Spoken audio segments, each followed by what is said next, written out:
Hello everyone, आपले hello किचनमध्ये मनपूर्वक स्वागत आहे। तर आज एक मी नवीनच रेसिपी घेऊन आलेली आहे, ती म्हणजे कारल्याची।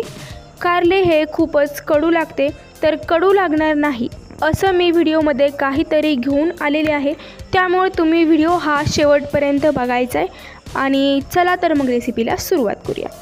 तर आपल्याला सर्वप्रथम कारले जे आहेत ते स्वच्छ आपल्याला धुवूनच घ्यायचे आहेत आणि चिरून घ्यायचे आहेत। तुम्हाला जसे आवडतील तसे चिरून घ्यायचे।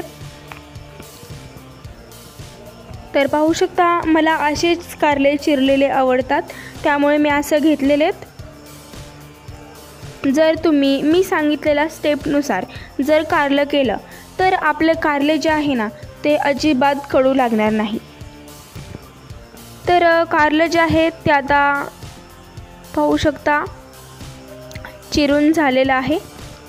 आणि आता मी साहित्य सांगणार आहे कोणतं लागणार आहे ते, त्याचप्रमाणे तुम्ही घ्यायचंही आहे।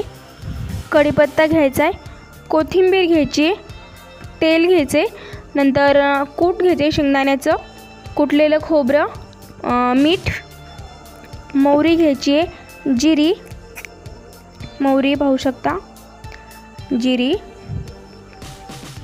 आणि हळद।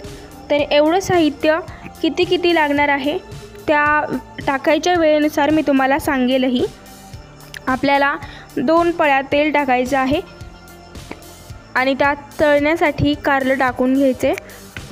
कारलं जे आहे ते तळूनच घ्यायचे। कारलं तळून घेतल्यामुळे काय होतंय ते तुम्हाला मी सांगते। जर कारलं आपण तळून घेतलं तर त्यातला जो कडूपणा असतो तो कडूपणा निघून जातो, पूर्णपणे यातच कडूपणा निघून जातो आपला तळण्यातच। त्यामुळे तळून घेणं हे खूप आवश्यक आहे।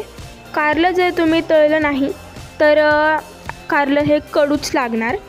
तर पाहू शकता अशा प्रकारे कारलं आहे ते तळून घ्यायचे। याच्यापेक्षा जास्त जरी तळलं तरीही चालेल, पण कमी मात्र तळायचं नाही आहे। तर एका ताटात मी आता काढून घेतलेले आणि यात अजून थोडंसं तेल टाकत आहे, म्हणजे टेस्ट जे आहे ते खूप छान लागते। त्यात कढीपत्ता टाकलेला आहे। कढीपत्ता चांगला तळसला की आपल्याला त्यात जिरी आणि मोहरी टाकून घ्यायचे, 1 चमचा।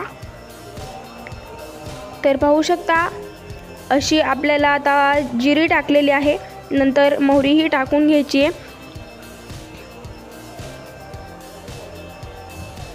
आता यात आपल्याला खोबऱ्याचं जे कूट केलं होतं ते कूट टाकून घ्यायचे। खोबऱ्याने देखील अगदी सुंदर टेस्ट येते आपल्या कारलेला, त्यामुळे कारल्याला जे खोबरं आहे ते टाकणं खूप आवश्यक आहे। कारल्याला खोबरं टाकलंच पाहिजे।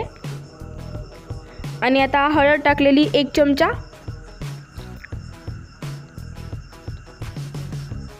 पाहू शकता, आणि हलवून घ्यायचे। त्यात कोथिंबीर टाकायची। कोथिंबीर तुम्ही थोडीशी वरून टाकली तरी देखील चालेल, परंतु अशी टाकणं आवश्यक आहे। आणि त्यात आता कारलं टाकून घ्यायचे, छान असं हलवून घ्यायचे। पाहू शकता आपल्याला अशा प्रकारे हे हलवून घेतलं पाहिजे।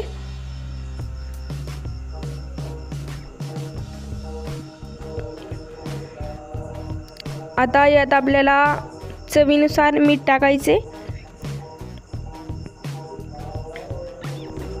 नंतर यात आपल्याला कूट टाकायचे। कुटाने हे खूप चांगली टेस्ट येते, पाहू शकता। आता हे हलवून झाल्यानंतर आपल्याला यात थोडंसं पाणी टाकायचे, जास्त पाण्याची ही आवश्यकता नाही आहे।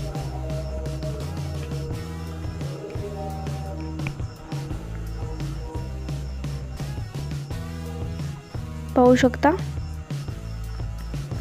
यात मी 1 ग्लास पाणी टाकलेले। हवं तर तुम्ही कारलं जास्त वाढवून पाणीही वाढवू शकता, परंतु एवढ्या कारल्यामध्ये एवढंच पाणी आवश्यक आहे। जास्त पाणी झालं तर त्याला काहीही टेस्ट राहणार नाही आहे, त्यामुळे जास्त पाण्याची टाकायचंच नाही आहे। पाहू शकता अशा प्रकारे आपलं कारलं जे आहे उकळलं की आपल्याला गॅस बंद करायचा आहे. तर आता आपलं कारलं जे आहे ते रेडी झालेलं आहे. तर असेच नवीन व्हिडिओ पाहण्यासाठी आपल्या हॅलो किचनला सबस्क्राईब करायचे, व्हिडिओ लाईक शेअर करून कमेंटमध्ये नक्की सांगायचे कारलं कसे झालं आहे ते. तोपर्यंत बाय.